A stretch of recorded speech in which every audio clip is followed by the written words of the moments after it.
Hi, Allie. Thank you Hi, so much for being here I'm today. glad to be here. Can you tell us how you got involved with Hospice Care of the Low Country and a little bit about your program? Let's talk about Oh, it. I can. Well, this goes back, the roots of my affiliation with any hospice goes back to 1991 during the death of my husband, who was terminally ill with various types of cancer, and he was suffering a lot. But back in 1991, you basically did what the doctor told you to do. And hospice at that time was still quite new.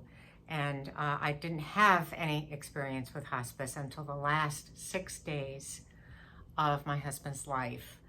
So, in retrospect, it didn't take me very long after his death, which was peaceful, but it didn't take me very long after his death to realize that there were a lot of things about his death that were just not right.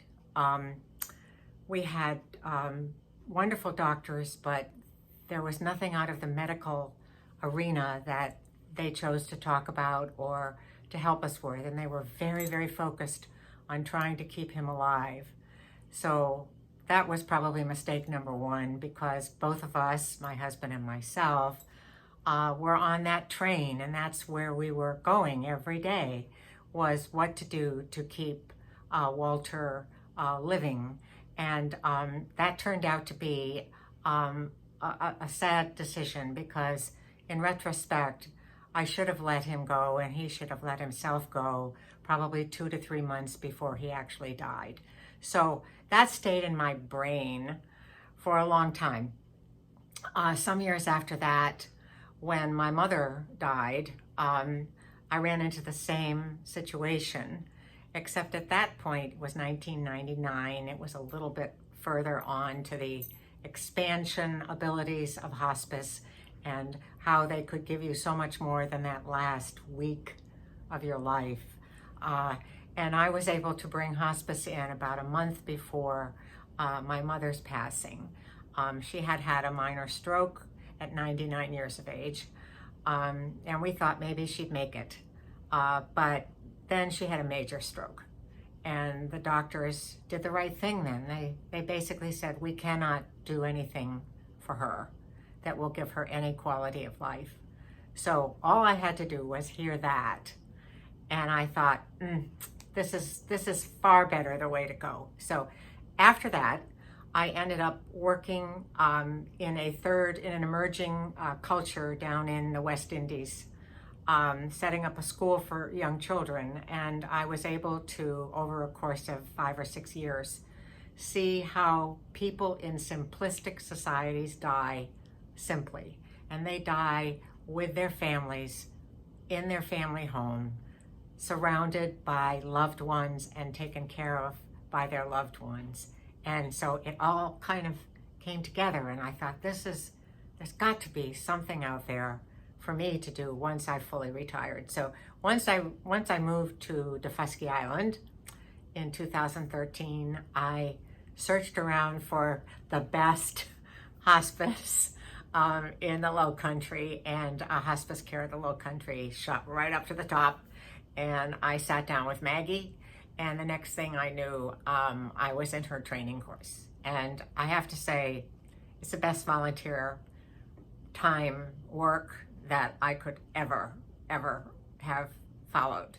So, Allie, tell us about Let's Talk About It. It's an exciting program that you do, and we're thrilled to have you be a part of our team. Well, I have to admit that it didn't start out to be such a thrilling endeavor, because the name was not Let's Talk About It.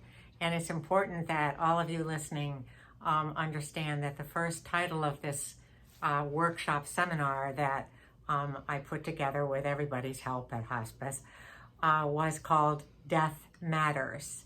And of course, that's a play on word, because death does matter, because we're going to do it.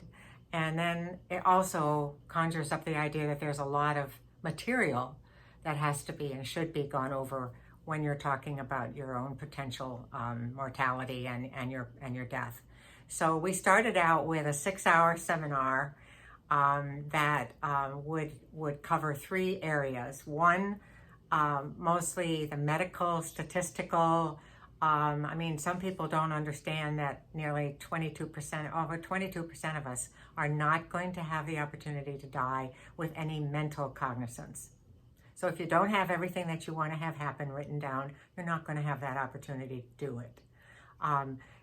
Dr. B from hospice came in and spoke to the people that were at the seminar, that first seminar, and that was a 2-hour seminar.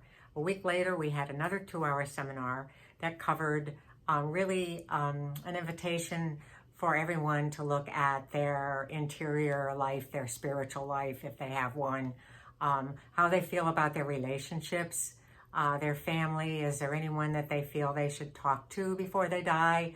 Are there people that they feel they would like to have forgive them, et cetera, et cetera. And for that, our pastor came in, Reverend Tyler, and spoke for some time to the participants.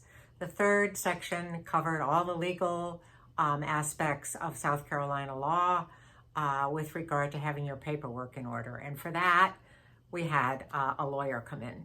Now, it went over really well when we got into the subject matter, but only those people who really could get by the title of the seminar got much out of it. So it was suggested after some time that we change the title so that it wasn't so foreboding. And so that's how Death Matters became Let's Talk About It. And it focuses on end-of-life care options. We bring in the Conversation Project. We have shortened the amount of time that the seminar can be achieved. It's now a PowerPoint. It can be offered online. It can be done on a Zoom. It can be done on a one-on-one. I've actually done some very successful 45-minute one-on-one with people. We've had masks, like one couple that just wanted to talk to me and go through everything. Some other friends of mine in Atlanta asked if they could have the PowerPoint and look at it and then call me. So that's what we've done. We ended up by doing a FaceTime and then eventually a Zoom. So there are many ways through the pandemic that we've been able to keep this program alive. I'm just hoping that after the pandemic really winds down, we can get back out there and hopefully make a difference in people's lives and in the way they live and in the way they die. So thank you so much. And to be clear, you offer this to the community as a whole. There's no charge. Oh no, there's no charge. No, there's no charge. It doesn't have to have a hospice affiliation to be a part of it. So, no, none at all. No. We're opening this up to the community and letting people know they can call us at Hospice Care of the Low Country, 843-706-2296. And we can put you in touch with Allie, and you too can enjoy what we enjoy, and that's Allie's passion for her content and subject. Allie, thank you so much. You're very welcome. Anytime.